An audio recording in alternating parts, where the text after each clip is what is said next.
நான் ஒரு ஆண் குழந்தையை பெற்றெடுத்த அந்த தருணத்தில் என் கணவர் கோபத்தில் என் கன்னத்தில் ஓங்கி ஒரு அறை விட்டார்.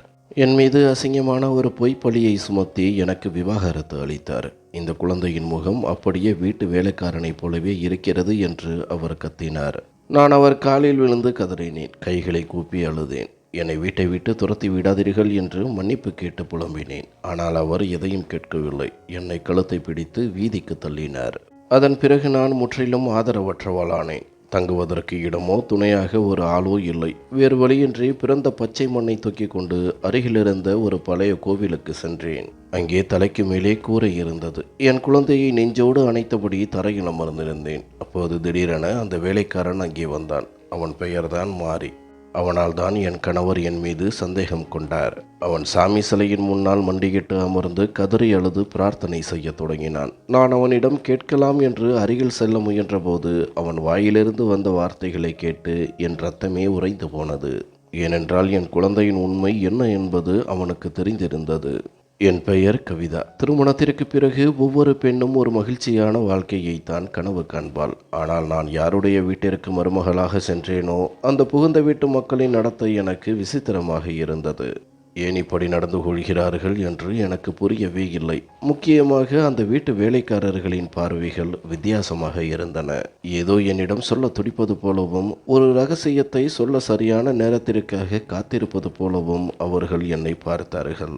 அந்த வீட்டில் மாரி என்ற ஒரு வேலைக்காரன் இருந்தான். அவன் எப்போதும் என்னை சுற்றியே வருவான். வீட்டில் யாரும் இல்லாத போது என்னிடம் பேச முயற்சி செய்வான். ஆனால் நான் அவனை அலட்சியம் செய்து விடுவேன்.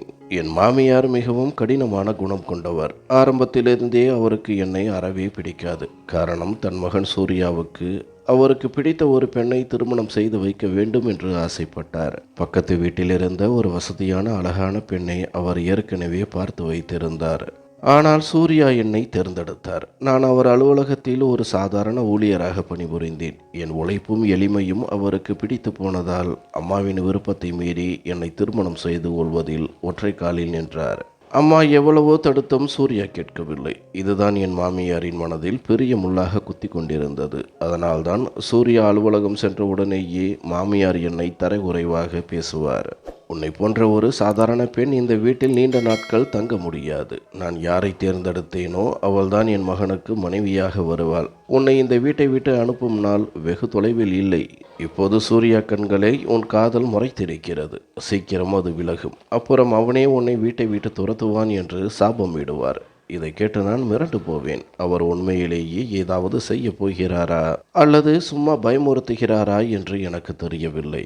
நான் எதையும் சூர்யாவிடம் சொல்லவில்லை. அவர் ஏற்கனவே வேலையில் அதிக அழுத்தத்தில் இருப்பார். களைத்து போய் வருவார். அவர் மனதில் என் மீது எந்த சந்தேகமும் வரக்கூடாது என்று நான் அனைத்தையும் சகித்து கொண்டேன்.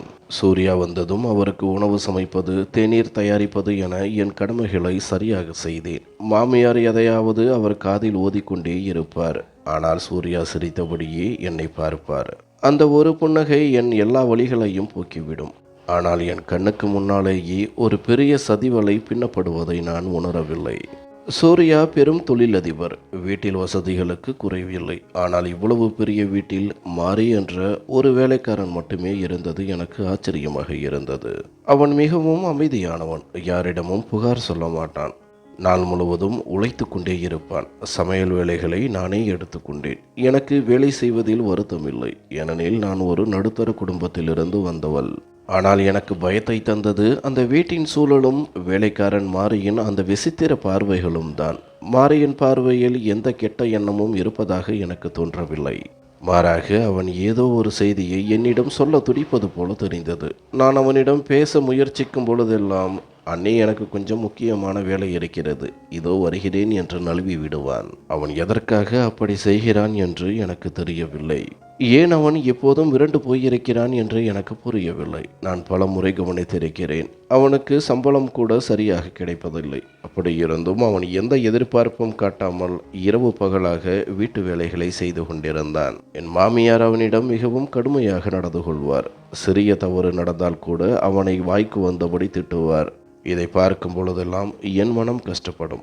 அவனும் ஒரு மனிதன் தானே. மனிதர்கள் என்றால் தவறு செய்வது இயல்புதானே. ஆனால் என் மாமியாரின் கல் நெஞ்சம் எதையும் சகித்து கொள்ளாது.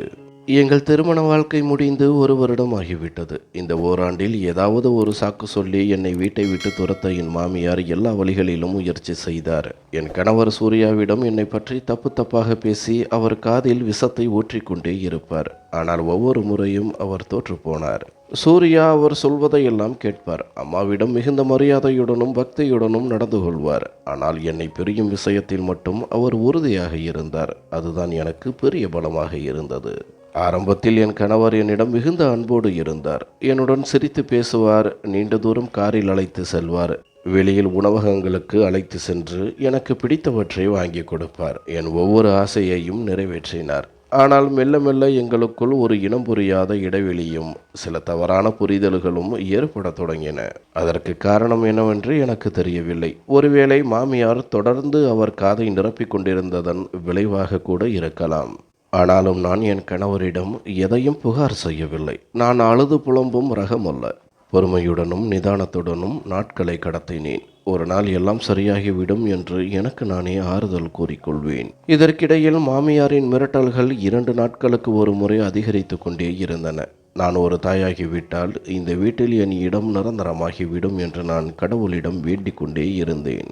அதனால் ஒரு முறை மருத்துவரிடம் சென்று பரிசோதனை செய்து கொள்ளலாம் என்று நினைத்தேன். இதில் தவறேதும் இல்லையே. நான் இதை பற்றி சூர்யாவிடம் பேசிய போது, உனக்கு ஏன் அவ்வளவு அவசரம்? கடவுள் கொடுக்கும்போது கொடுப்பார். நீ ஏன் இவ்வளவு கவலைப்படுகிறாய் என்று கூறி மறுத்து விடுவார். அவர் வர மறுத்ததால் வேலைக்காரன் மாரியை அழைத்து கொண்டு போக முடிவு செய்தேன். அவன்தான் வீட்டின் டிரைவரும் கூட. எனக்கு கார் ஓட்ட தெரியாது. ஒரு நாள் நான் தயாராகி வெளியே வந்து மாரியிடம் சொன்னேன், நான் டாக்டரிடம் செல்ல வேண்டும், வண்டியை எடு. என் வார்த்தையை கேட்டதும் அவன் அப்படியே அதிர்ந்து போய் நின்றான். அண்ணே, நீங்கள் ஏன் டாக்டரிடம் போக வேண்டும்? எல்லாம் நலம்தானே என்று கேட்டான். அவனுடைய இந்த கேள்வி எனக்கு ஆச்சரியத்தை தந்தது. இதுவரை அவன் என்னிடம் எந்த கேள்வியும் கேட்டதில்லை. கடைக்கு செல்வதாக இருந்தாலும் சரி, ஜாமான் வாங்க செல்வதாக இருந்தாலும் சரி, அவன் அமைதியாகத்தான் வருவான். ஆனால் இன்று அவன் கேள்வி கேட்டது எனக்கு வியப்பாக இருந்தது. நான் சாதாரணமாக தோற்றமளித்தபடி சொன்னேன், எனக்கு ஒரு செக்கப் செய்ய வேண்டும், வண்டியை எடு, அதிகமாக கேள்வி கேட்காதே. ஆனால் அவன் பிடிவாதமாக நின்றான். அவனுக்கு பதில் தெரிந்தே ஆக வேண்டும் என்பது போல அவன் முகம் இருந்தது. எனக்கு கோபமும் ஆச்சரியமும் வந்தது. பிறகு அவன் சொன்னான், அண்ணே, கடவுளுக்காக சொல்கிறேன், டாக்டரிடம் போகாதீர்கள். நீங்களாகவே உங்களை எந்த சிக்கலிலும் மாட்டிக்கொள்ளாதீர்கள் என்றான். நான் எரிச்சலோடு சொன்னேன், வாயை மூடு, என்ன முட்டாள்தனமாக பேசுகிறாய்? டாக்டரிடம் போவது என்ன குற்றமா? அவன் மீண்டும் சொன்னான், கடவுள் எப்போது கருணை காட்ட வேண்டுமோ அப்போது காட்டுவார். நீங்கள் ஏன் கவலைப்படுகிறீர்கள்? உங்கள் வாழ்க்கையை சந்தோஷமாக வாழுங்களேன். அவன் பேச்சை கேட்டு நான் திகைத்து போனேன். ஒரு வேலைக்காரனுக்கு இவ்வளவு துணிச்சலா? இவனை போன்றவர்களிடம் மாமியார் கடுமையாக நடப்பதுதான் சரி என்று எனக்கு தோன்றியது. நான் அவனை முறைத்து பார்த்தபடி சொன்னதை மட்டும் செய் என்றேன். அவன் உடனே அமைதியாகிவிட்டான். நான் காரில் ஏறி அமர்ந்தேன். அவன் சிறிது நேரம் கவலையோடு நின்றுவிட்டு பிறகு பயந்து போய் வண்டியை எடுத்தான். ஒருவேளை அவன் இன்னும் பேசினால் நான் மாமியாரிடம் போட்டு கொடுத்து விடுவேன் என்று பயந்திருக்கலாம். வழிநெடுக அவன் மௌனமாகவே வண்டி ஓட்டினான். கிளினிக் சென்றடைந்ததும் நான் காரை விட்டு இறங்கினேன். அப்போது மாறி மீண்டும் என்னை தடுத்து நிறுத்தி சொன்னான், அண்ணே, ஒரு முறைக்கு 2 முறை யோசித்துக் கொள்ளுங்கள். என் பேச்சை கேளுங்கள். உங்கள் வாழ்க்கையை நீங்களே கஷ்டமாக்கி கொள்ளாதீர்கள். அவன் பேச்சை கேட்டு எனக்கு முதலில் ஆச்சரியமாக இருந்தது. பிறகு ஆத்திரம் வந்தது. நான் கண்டிப்பான குரலில் சொன்னேன், உன் கொட்டத்தை வீட்டிற்கு போய் அடக்குகிறேன். இப்போது நான் உள்ளே போகிறேன். அப்புறம் கவனித்துக் கொள்கிறேன் என்று நான் உள்ளே சென்றேன். டாக்டர் என்னை முழுமையாக பரிசோதித்தார். எனக்கு தைரியம் சொல்லிவிட்டு, எல்லாம் சாதாரணமாகத்தான் இருக்கிறது, கவலைப்பட ஒன்றுமில்லை என்று சொன்னார். சில மருந்துகளை எழுதி கொடுத்தார். நான் வெளியே வந்தேன். திரும்பி வரும் வழியில் மாறி ஒரு கேள்வி கூட கேட்கவில்லை. ஒருவேளை நான் உண்மையாகவே மாமியாரிடம் சொல்லி விடுவேன் என்று அவன் பயந்திருக்கலாம். நான் அவன் பேச்சை அவ்வளவு பெரிதாக எடுத்துக்கொள்ளாமல் மறந்துவிட்டேன். சின்ன சின்ன விஷயங்களை ஊதி பெரிதாக்குவது என் பழக்கமில்லை என்பதால் அதை விட்டுவிட்டேன். வீட்டிற்கு திரும்பிய பிறகு நான் மருந்துகளை உட்கொள்ளத் தொடங்கினேன். எப்படியாவது சீக்கிரம் ஒரு குழந்தையை பெற்றுவிட வேண்டும். அதன் மூலம் இந்த வீட்டில் என் இடத்தை எவராலும் அசைக்க முடியாதபடி பலப்படுத்தி கொள்ள வேண்டும் என்பதே என் லட்சியமாக இருந்தது. ஆனால் வேலைக்காரன் மாரியின் நடத்தை முன்பை விட இப்போது மிகவும் விசித்திரமாக மாறியிருந்தது. அவன் அமைதியாகத்தான் இருந்தான். ஆனால் அந்த அமைதிக்கு பின்னால் ஏதோ ஒரு பயங்கரமான ரகசியம் ஒளிந்திருப்பது போல எனக்கு தோன்றியது. அந்த ரகசியம் மட்டும் வெளியே தெரிந்தால் இந்த வீட்டின் நிம்மதியை காணாமல் போய்விடும் என்பது போல ஒரு உணர்வு எனக்குள் இருந்தது. நாட்கள் நகர்ந்தன. மாமியாரின் குணம் மாறவில்லை. மாறாக இன்னும் சுடுசொற்கள் அதிகரித்தன. ஒரு மனித இதயம் எப்படி இவ்வளவு கல்லாக இருக்க முடியும் என்று நான் வியப்பேன். நான் என் மருந்துகளையும் கடவுள் வழிபாட்டையும் விடாமல் தொடர்ந்தேன். இறுதியில் என் கடவுள் என் குறையை கேட்டார். நான் ஆவலோடு எதிர்பார்த்த அந்த நற்செய்தி வந்தது.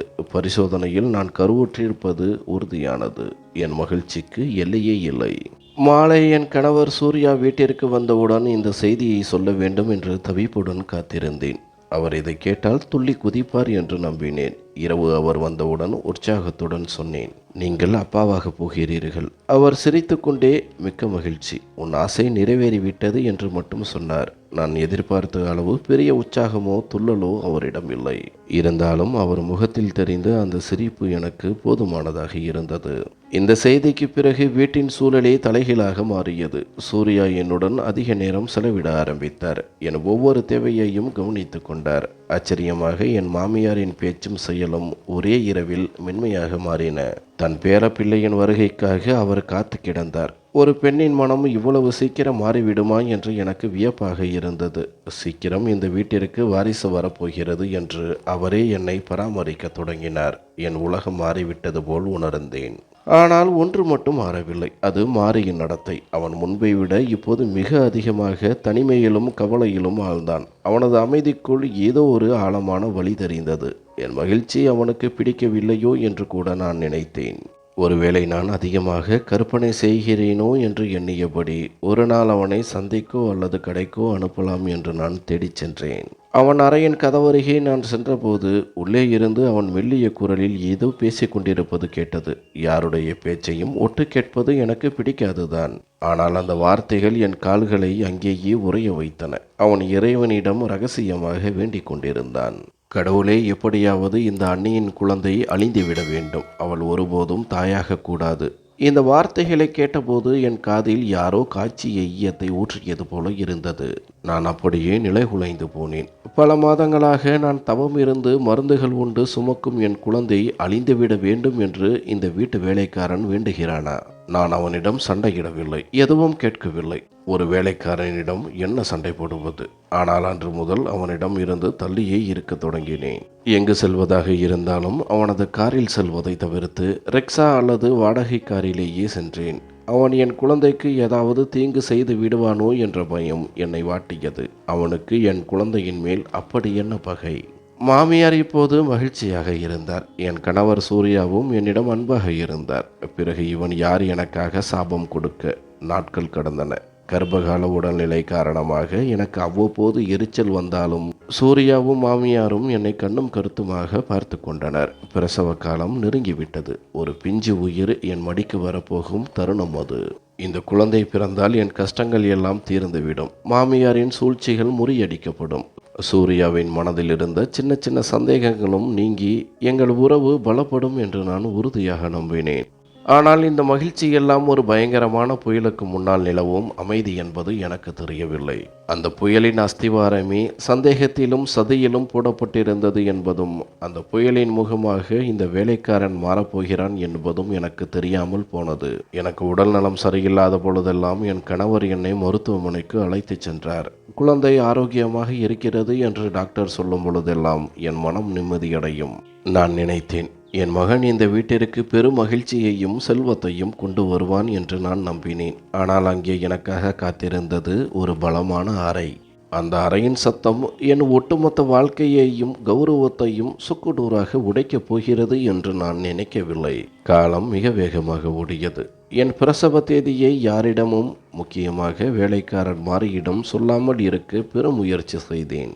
பிரசவத்திற்கு முன் நான் மிகவும் பயந்திருந்தேன். மாரியின் அந்த சாபங்களும் அவன் காட்டாத வெறுப்பும் என்னை ஒவ்வொரு நொடியும் ஆட்டியது. என் வயிற்றில் ஒரு பிஞ்சு உயிர் இருந்தது. அதற்கு அவன் ஏதேனும் தீங்கு செய்து விடுவானோ என்று பயந்தேன். அவனை என் அருகில் கூட அண்டவிடக்கூடாது என்பதில் உறுதியாக இருந்தேன்.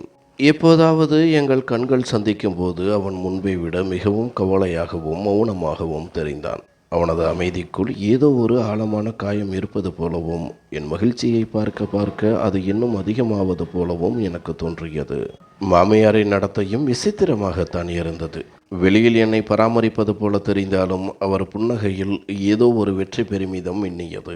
ஏதோ ஒரு பெரிய ஆட்டத்தில் அவர் ஜெயித்து விட்டது போன்ற ஒரு பாவனை அவரிடம் இருந்தது. அவருடைய இந்த மென்மையான போக்கு ஏதோ ஒரு பெரிய சதியின் ஆரம்பமோ என்று நான் அஞ்சினேன். ஆனாலும் அமைதியாக இருந்தேன். குழந்தை பிறந்ததும் என் கணவரின் அன்பு எனக்கு முழுமையாக கிடைத்துவிடும். மாமியாரின் சூழ்ச்சிகள் எல்லாம் தோற்றுப்போகும் என்று நம்பினேன். இறுதியில் அந்த தருணம் வந்தது. எனக்கு பிரசவ வலி அதிகமானது. அப்போது சூர்யா அலுவலகத்தில் இருந்தார். நான் மாமியாரிடம் சொல்ல அவர் உடனே சூர்யாவுக்கு தகவல் கொடுத்து வீட்டிற்கு வரவழைத்தார். வண்டியை தயார் செய்யும்படி மாரிக்கு உத்தரவிடப்பட்டது. நான் வலியால் துடித்தபடி காரில் ஏறி மருத்துவமனை படுக்கையை அடையும் வரை மாமியாரின் வார்த்தைகளையும் சூர்யாவின் வெளிரிய முகத்தையும் தான் நினைத்து கொண்டிருந்தேன். ஒரு வழியாக என் மகன் இந்த உலகிற்கு வந்தான். அவனது முதல் அழுகையை கேட்டதும் என் வலிகள் எல்லாம் மாயமாய் மறைந்தன. அவனை பார்த்தேன். மிக அழகாக இருந்தான். என் இதயம் அவன் மீது அளவில்லாத அன்பை குட்டியது. அன்று மாலை சூர்யா வந்தார். இனி மாமியாரின் மாய வலைகள் அறுந்துவிடும். சூர்யாவின் அன்பு மீண்டும் எனக்கு மட்டுமே சொந்தமாகும் என்று நினைத்தேன். சூர்யா அறைக்குள் வந்தார். நான் புன்னகையுடன் குழந்தையை அவரிடம் நீட்டி, சூர்யா பாருங்கள், இது நம் மகன், கடவுள் கொடுத்த விலை மதிப்பற்ற பரிசு என்றேன். என் குரல் மகிழ்ச்சியில் தழுதழுத்தது. சூர்யா குழந்தையை கையில் வாங்கினார். என் இதய துடிப்பு அதிகரிப்பதை நான் உணர்ந்தேன். ஆனால் என் மகிழ்ச்சி சில நொடிகள் கூட நீடிக்கவில்லை. அவர் தன் குழந்தையை ஏதோ ஒரு விசித்திரமான பார்வையுடன் உற்று பார்த்து கொண்டிருந்தார். என் கண்கள் அவர் முகத்தையே பார்த்தன. தந்தையான மகிழ்ச்சி அவர் முகத்தில் பொங்கும் என்று நான் எதிர்பார்த்தேன். மகன் பிறந்தால் எந்த தந்தையும் பெருமிதம் கொள்வார். கண்கள் பிரகாசிக்கும். மனைவியின் மீதான மரியாதை கூடும். ஆனால் சூர்யாவின் கண்களில் முதலில் ஒரு திகைப்பு வந்தது. பிறகு அது வெறுப்பாக மாறியது. அவர் முகம் வெளுத்து போனது. பின் கோபத்தால் சிவக்க நடுங்கும் குரலில் கேட்டார், கவிதா, இது என்ன? அவர் குரலில் நெருப்பு இருந்தது. நான் பயந்து போய், என்ன ஆச்சு சூர்யா என்றேன். அவர் குழந்தையை அருவருப்போடு பார்த்தபடி, இது சாத்தியமே இல்லை, இவன் நம் மகன் கிடையாது கவிதா, நீ பார்க்கவில்லையா என்றார். நான் அப்படியே உறைந்து போய்விட்டேன். நீங்கள் என்ன பேசுகிறீர்கள்? இது உங்கள் மகன்தான் என்று சொல்லி அவர் விளையாடுகிறாரோ என்று நினைத்து லேசாக சிரிக்க முயன்றேன். ஆனால் அவர் கண்கள் கனலாய் எரிந்தன. ஒரு முறை என்னையையும் மறுமுறை குழந்தையையும் பார்த்தார். ஏதோ பெரிய விபரீதம் நடக்கப் போகிறது என்று உள்ளுணர்வு சொன்னது. பிறகு அவர் வாயிலிருந்து வந்த வார்த்தைகள் என் தலைமேல் இடி விழுந்தது போல் இருந்தன. அவர் சொன்னார், இந்த குழந்தையின் ஜாடை, முகம், மூக்கு, நிறம் எல்லாம் நம் வீட்டு வேலைக்காரன் மாரியைப் போலவே இருக்கிறது. அப்படியே அவனை உரித்து வைத்திருக்கிறது. என் அம்மா சொன்னது 100க்கு 100 உண்மை. நீ எனக்கு துரோகம் செய்து விட்டாய். அவர் இதை சொன்ன மாத்திரத்தில் எனக்கு எல்லாம் புரிந்துவிட்டது. இது என் மாமியாரின் மாபெரும் சதி. அவர் ஏற்கனவே சூர்யாவின் மனதில் சந்தேக விதையை தூவி வைத்திருந்தார். இன்று குழந்தையின் ஜாடையை காரணமாக வைத்து அந்த சந்தேகத்தை எரிமலையாக மாற்றிவிட்டார். நான் அழுது கொண்டே சொன்னேன், சூர்யா, என்ன பேசுகிறீர்கள்? என் மீது இவ்வளவு பெரிய பழியை சுமத்துகிறீர்களே, கடவுளுக்கு பயப்படுங்கள். நான் உங்கள் மனைவி. இந்த வீட்டிற்காக நான் எவ்வளவோ சகித்து கொண்டிருக்கின்றேன். இது நம் குழந்தை. என் கண்கள் ஆறாக பெருகின. ஆனால் அவர் எதையும் கேட்க தயாராக இல்லை. அவர் புத்தியை சந்தேகம் முழுமையாக மறைத்துவிட்டது. அவர் ஆத்திரத்துடன் என்னை பார்த்து என் கன்னத்தில் பலமாக ஒரு அறை விட்டார். அந்த அறையில் என் உடல் முழுவதும் மின்சாரம் பாய்ந்தது போல இருந்தது. சூர்யா கத்தினார், என் மானத்தை மண்ணோடு மண்ணாக்கி விட்டாய். உன்னை போன்ற பெண் என் வீட்டில் இருக்க தகுதியற்றவள். என் அம்மா அப்போதே சொன்னார். ஆனால் நான் தான் உன்மேல் வைத்த காதலால் குருடாகி போனேன். அவர் சொன்ன எச்சரிக்கைகளை காது கொடுத்து கேட்காத செவிடனாக இருந்தேன். உன்மேல் இருந்த மோகம் என் கண்களை மறைத்து விட்டது. ஆனால் இனி ஒரு நிமிடம் கூட உன்னை சகித்து கொள்ள மாட்டேன். உன்னை நான் விவாகரத்து செய்கிறேன். இதோ விரைவில் அதற்கான காகிதங்கள் தயாராகிவிடும். நீ இந்த வீட்டை விட்டு இப்போதே வெளியேற வேண்டும். உனக்கும் எனக்கும் இனி எந்த ஒட்டும் இல்லை, உறவும் இல்லை. உன் முகத்தில் கூட நான் விழிக்க விரும்பவில்லை என்று கத்தினார் சூர்யா. பிறகு கையிலிருந்த குழந்தையை ஏதோ ஒரு அழுக்கு மூட்டையை தள்ளுவது போல என் மடிக்கு தள்ளிவிட்டு உருமினார். எடுத்துக்கொண்டு போ இந்த சட்டவிரோத பிறவியை. என் முன்னால் இருந்து மறைந்து விடு. இனி ஒருபோதும் உன் முகத்தை என்னிடம் காட்டாதே. அவர் பேசிய வார்த்தைகளை கேட்டு நான் அப்படியே சிலையாக நின்றேன். என் உடம்பிலிருந்து உயிர் பிரிந்து போவது போல் இருந்தது. ஒரு நொடியில் எல்லா உறவுகளையும் அவர் முறித்து கொண்டார். நான் என்ன நடந்தது என்று விளக்கம் சொல்லக்கூட அவர் இடம் தரவில்லை. என் வாழ்வின் மிக அழகான நாளாக இருக்க வேண்டிய பிரசவ நாள் என் வாழ்வின் மிக கொடூரமான வழியாக மாறியது. சூர்யா அங்கிருந்து வெளியேறினார்.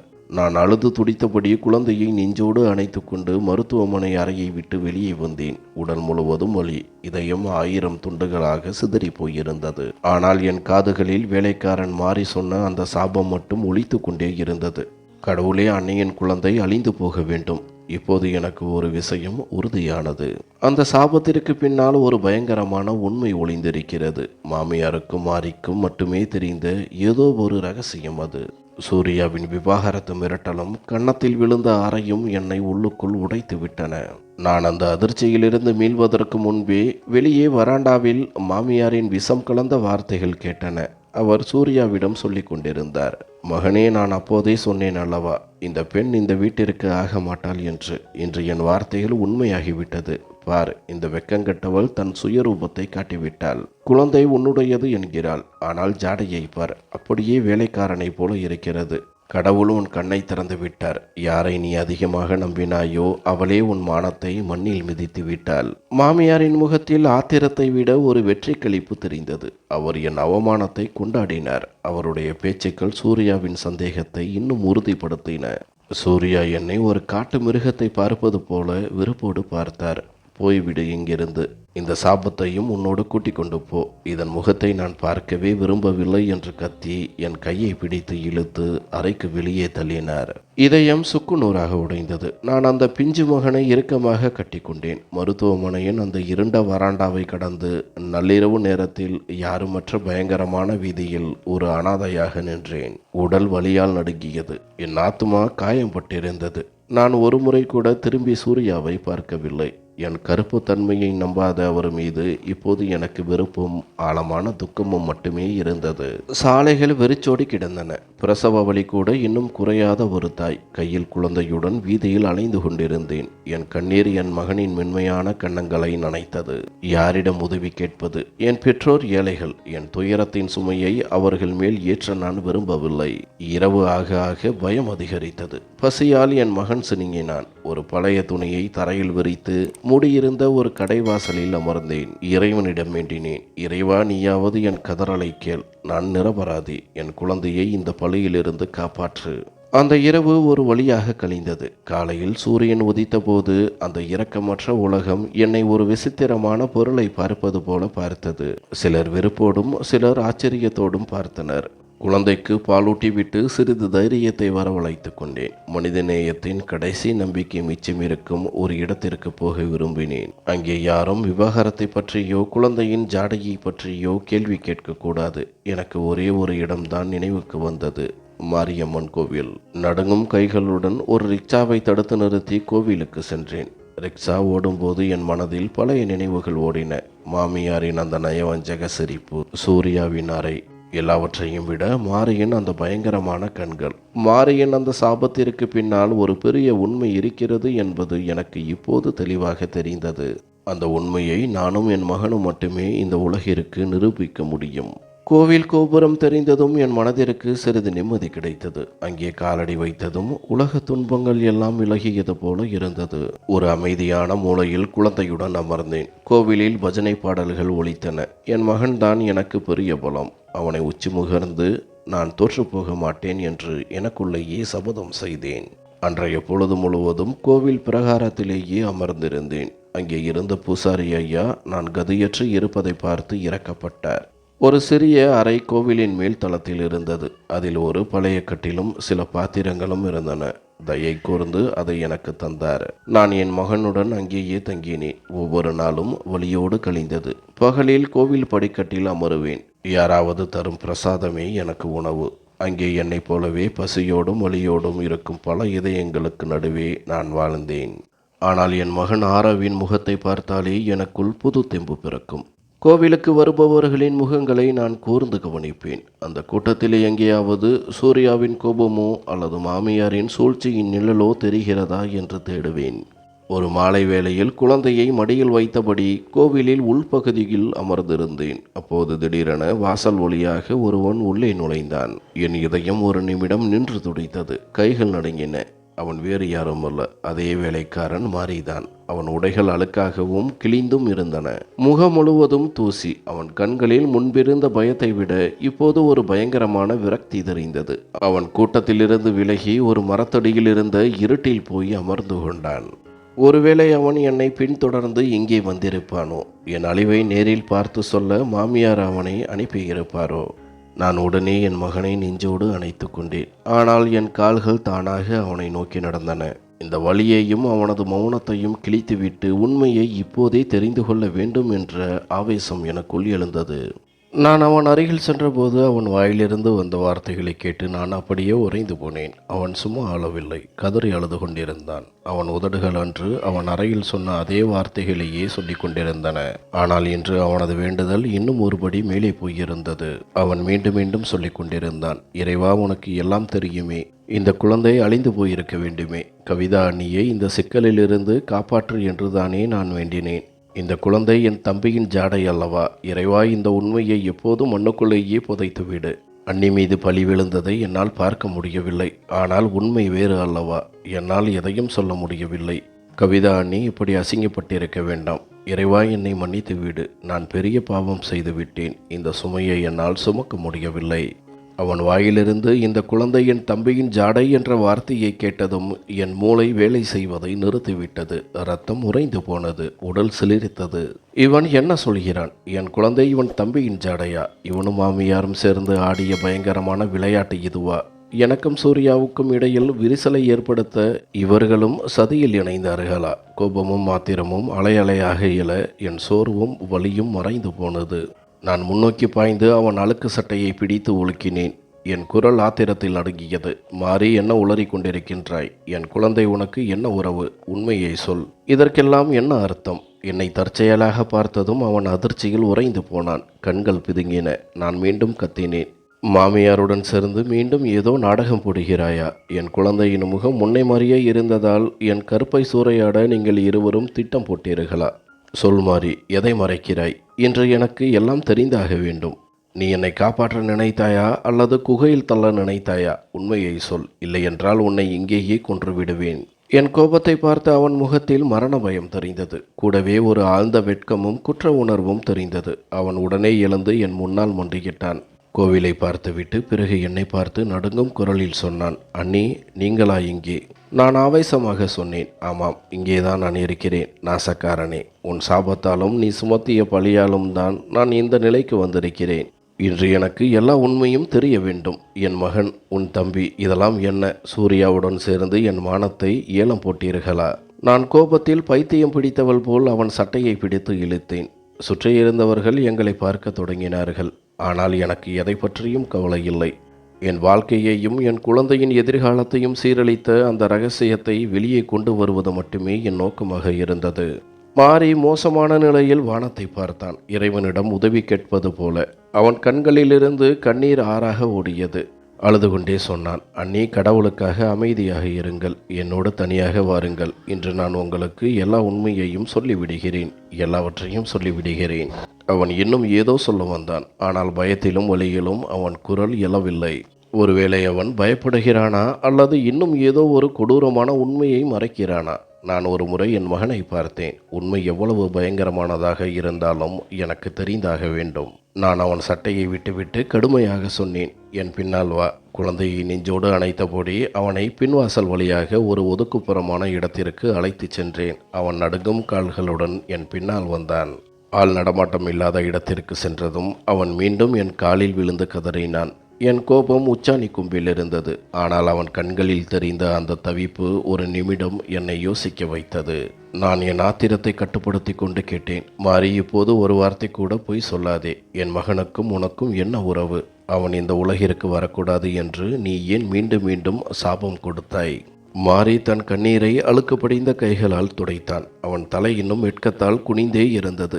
எச்சிலை விழுங்கி கொண்டு சொன்னான், அன்னை, கடவுள் மீது சத்தியமாக சொல்கிறேன், நான் உங்களை ஒருபோதும் தவறான கண்ணோட்டத்தில் பார்த்ததில்லை. உங்கள் குழந்தை 100% சூர்யா ஐயாவுடையதுதான். ஆனால் நம் அவமானத்தின் உண்மையான காரணம் என்னவென்றால், சூர்யாவும் நானும் ஒரே தந்தைக்கு பிறந்தவர்கள். நாங்கள் இருவரும் சகோதரர்கள்.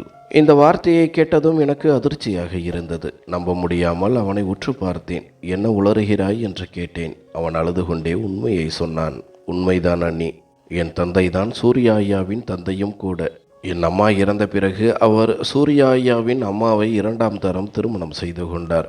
தந்தை மறைந்த பிறகு அவரது 2ஆம் மனைவி, உங்களின் மாமியார், என் உரிமைகள் அனைத்தையும் பறித்து கொண்டார். என்னை அதே வீட்டில் ஒரு வேலைக்காரனாக மாற்றினார். தன் சகோதரன் அதே வீட்டில் கேவலப்படுவது சூர்யா ஐயாவுக்கு இன்று வரை தெரியாது. இப்போது எல்லா புதிர்களும் விலகத் தொடங்கின. என் மாமியாரின் அந்த பிடிவாதம், கேலி பேச்சு, வெறுப்பு என அனைத்தும் ஒரு பயங்கரமான ரகசியத்தை மறைக்கத்தான். தன் மகனுக்கு உண்மை தெரிந்துவிடுமோ என்ற பயம் அவருக்கு இருந்தது. உண்மையை ஏன் சூர்யாவிடம் சொல்லவில்லை என்று கேட்டேன். மாறி அழுது கொண்டே சொன்னான். அந்த பெண் என்னை சாகடித்து விடுவதாக மிரட்டினார். வாயை திறந்தால் பொய் வழக்கு போட்டு சிறைக்கு அனுப்பிவிடுவேன் என்றார். சூர்யா ஐயா தன் அம்மாவை தெய்வமாக மதிக்கிறார். என் பேச்சை நம்ப மாட்டார். வேறு வழியின்றி அமைதியாக இருந்தேன். உங்கள் மகன் பிறந்தபோது அவனை பார்த்ததும் இனி ஒரு புயல் வீசப்போகிறது என்று எனக்கு புரிந்தது. என் தந்தையின் ஜாடை எனக்குத்தான் அதிகம் இருந்தது. சூர்யா ஐயா அவர் அம்மாவைப் போல சிவப்பாக இருந்தார். ஆனால் குழந்தையின் ஜாடை, நிறம் எல்லாம் என்னைப் போல இருந்தது. ஒரே ரத்தம் என்பதால் அப்படி அமைந்தது. இது உங்களுக்கு பெரிய ஆபத்தாக முடிந்தது. குழந்தையின் முகத்தை பார்த்து சூர்யா ஐயாவுக்கு சந்தேகம் வந்துவிடக் கூடாது என்பதற்காகவே உடனே உங்கள் மீது பழி சுமத்தினார். உங்களை வீட்டை விட்டு துரத்துவதும், என்னை அசிங்கப்படுத்தி என் சகோதரன் என்ற உரிமையை பறிப்பதும் தான் அவரது திட்டம். இந்த நயவஞ்சக சூழ்ச்சியில் நீங்கள் பலியாகிவிடக் கூடாது என்பதற்காகவே குழந்தை பிறக்கக்கூடாது என்று வேண்டினேன் அண்ணி. என்னை மன்னித்து விடுங்கள் என்றான். என் தலை சுற்றியது. ஒரு தாய் தன் சொந்த மகனின் சகோதரனை மறைக்க மருமகளையும் பேர குழந்தையையும் இப்படி அடிப்பாரா? என் மகனின் முகத்தை பார்த்தேன். இப்போது அவன் எனக்கு வெறும் குழந்தை அல்ல, அவன் என் வலிமை. நான் மாரியின் தோளில் கை வைத்து சொன்னேன். மாரி, இனி நீ அவமானப்பட தேவையில்லை. சகோதரனாக இருப்பது பாவம் இல்லை. என் மகனின் ஜாடை உன் மீது விழுந்தது பழி அல்ல, அது உண்மைக்கான சாட்சி. அண்ணி, நீங்கள் சொன்னால் நான் சூர்யா ஐயாவிடம் எல்லா உண்மையையும் சொல்கிறேன். இனி நான் மௌனமாக இருக்க மாட்டேன் என்றான் மாரி. என் இதயத்திற்கு முதல் முறையாக நிம்மதி கிடைத்தது. என் எதிரி என்று நினைத்தவன் இப்போது என் சாட்சியாக மாறிவிட்டான். குழந்தைக்கு டிஎன்ஏ பரிசோதனை செய்யப்பட்டது. அதில் சூர்யாதான் தந்தை என்பது தெளிவாக குறிப்பிடப்பட்டிருந்தது. ஒரு நாள் நானும் மாரியும் நேராக சூர்யாவின் வீட்டிற்கு சென்றோம். அந்த அகங்காரம் பிடித்த மனிதன் தன் தாயின் அருகில் அமர்ந்து பேசிக்கொண்டிருந்தான். எங்களை பார்த்ததும் அவன் ஆத்திரமடைந்தான். இந்த தைரியத்தில் இந்த சட்டவிரோத குழந்தையுடன் என் வீட்டிற்குள் நுழைந்தாய், வெளியே போ, உன் முகத்தை பார்க்கவே பிடிக்கவில்லை என்று கத்தினான். நான் அமைதியான ஆனால் உறுதியான குரலில் சொன்னேன், எனக்கு உன்னை பார்க்கும் ஆசை இல்லை. உன் மூடியிருக்கும் கண்களை திறக்கவே வந்தேன் என்று சொல்லி அந்த டிஎன்ஏ அறிக்கையை அவன் முகத்தில் எறிந்தேன். சூர்யா அந்த அறிக்கையை படித்து பார்த்ததும் அவன் கைகள் நடுங்கின. இது என்ன என்று தடுமாறினான். உன் அம்மா உன் கண்களில் மண்ணை தூவி மறைத்த உண்மை இதுதான். இந்த குழந்தையின் தந்தை நீதான். தன் மனைவி மீது அசிங்கமான பழி சுமத்தி சொந்த இரத்தத்தையே நிராகரித்த உன்னை நினைத்து இன்று நான் வெட்கப்படுகிறேன் என்றேன். சூர்யா அப்படியே திகைத்து நின்றான். அவன் பார்வையில் ஒரு பக்கம் அதிர்ச்சி, மறுபக்கம் தன் அம்மாவின் மீதான சந்தேகம். மாமியாரின் கண்களில் இப்போது பயமும் ஆத்திரமும் ஒரு சேர தெரிந்தன. மாமியார் கத்தினார், மகனே, இதெல்லாம் இந்த பெண்ணின் புதிய சதிவலை. இவளை இப்போதே கழுத்தை பிடித்து வெளியே தள்ளு என்று. அப்போதும் அவர் சூர்யாவை தன் வசப்படுத்தவே முயன்றார். ஆனால் அப்போது மாறி தன் பையிலிருந்த சில பழைய ஆவணங்களை எடுத்து சூர்யாவின் கையில் திணித்தான். சூர்யா, இதுதான் உன் அம்மா உன்னிடம் மறைத்த உண்மை. நான் இந்த வீட்டின் வேலைக்காரன் அல்ல, உன்னுடைய தந்தைக்கு பிறந்த சகோதரன். உன் சொத்தில் எனக்கும் சம உரிமை உண்டு. உன் அம்மா என்னை அடிமை போலவும் வேலைக்காரனாகவும் இந்த வீட்டில் வைத்திருந்தார். இன்று கவிதா அன்னையின் துணிச்சலை பார்த்த பிறகு நான் இனியும் மௌனமாக இருக்கக்கூடாது என்று முடிவு செய்துவிட்டேன் என்றான்.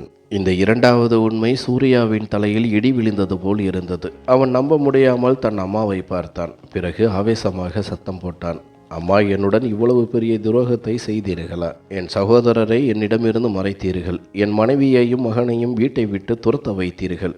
ஏன் அம்மா இப்படி செய்தீர்கள்? மாமியார் அலறினார்.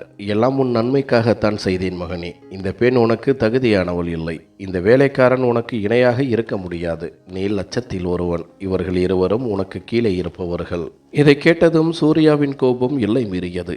எந்த அம்மாவை அவன் கண்மூடித்தனமாக நம்பினானோ அவரே தன் வாழ்க்கையை சிதைத்திருப்பதை அவனால் தாங்க முடியவில்லை.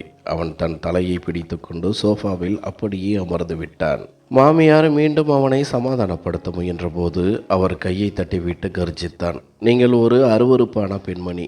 என்னை கூட நீங்கள் விட்டு வைக்கவில்லை. என் மகிழ்ச்சியை பறித்து விட்டீர்கள். சூர்யாவை பார்த்தபோது எனக்குள் ஒரு பக்கம் வருத்தமாக இருந்தது.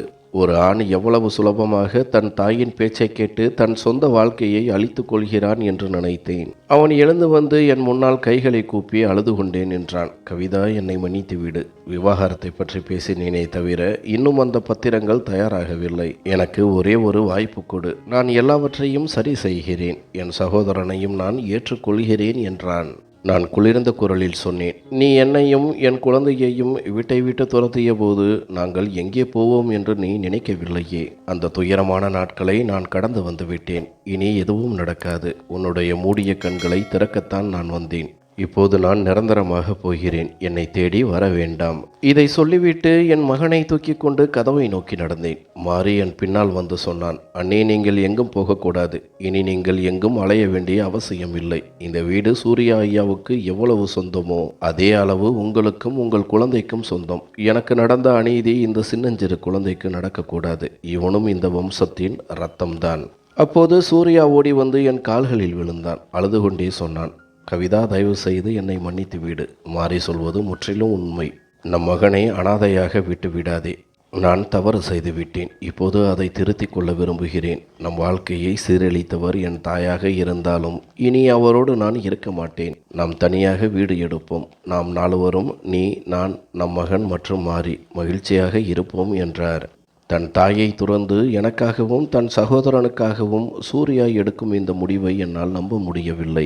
சட்டப்படி எங்கள் விவாகரத்து இன்னும் நடக்கவில்லை என்பதால் எங்கள் உறவு இன்னும் உயிர்ப்புடன் இருந்தது. இறுதியாக நாங்கள் ஒரு புதிய வீட்டிற்கு மாறினோம். இப்போது நான், என் கணவர் சூர்யா, என் மகன் ஆரவ் மற்றும் என் மைத்துனர் மாறி ஆகிய நால்வரும் ஒரு வாடகை வீட்டில் ஒன்றாக வசிக்கிறோம். இது ஒரு சிறிய குடும்பமாக இருந்தாலும் முழுமையான மகிழ்ச்சியுடன் இருக்கிறது. என் கணவர் சூர்யா இப்போது முற்றிலும் மாறிவிட்டார். என்னையும் குழந்தையையும் கண்ணும் கருத்துமாக பார்த்து கொள்கிறார். மாறிக்கும் இப்போது ஒரு சகோதரனுக்கான முழு உரிமையும் கௌரவமும் கிடைத்துள்ளது. கேள்விப்பட்டேன். என் மாமியார் இப்போது தனிமையிலும் நோய்களிலும் அவதிப்பட்டு வருவதாக. அவருடைய நிலைமையை பார்த்து எனக்கு சிறிதும் வருத்தம் ஏற்படவில்லை. எதை விதைத்தாரோ அதையே அவர் இப்போது அறுவடை செய்கிறார். இப்போது நான், என் மகன், என் கணவர் மற்றும் என் மைத்துனர் மாறி நாங்கள் நால்வரும் இணைந்து ஒரு புதிய மகிழ்ச்சியான வாழ்க்கையை வாழ்ந்து வருகிறோம். உண்மையும் துணிச்சலும் இறுதியாக எங்களுக்கு வெற்றியை தேடி தந்தன.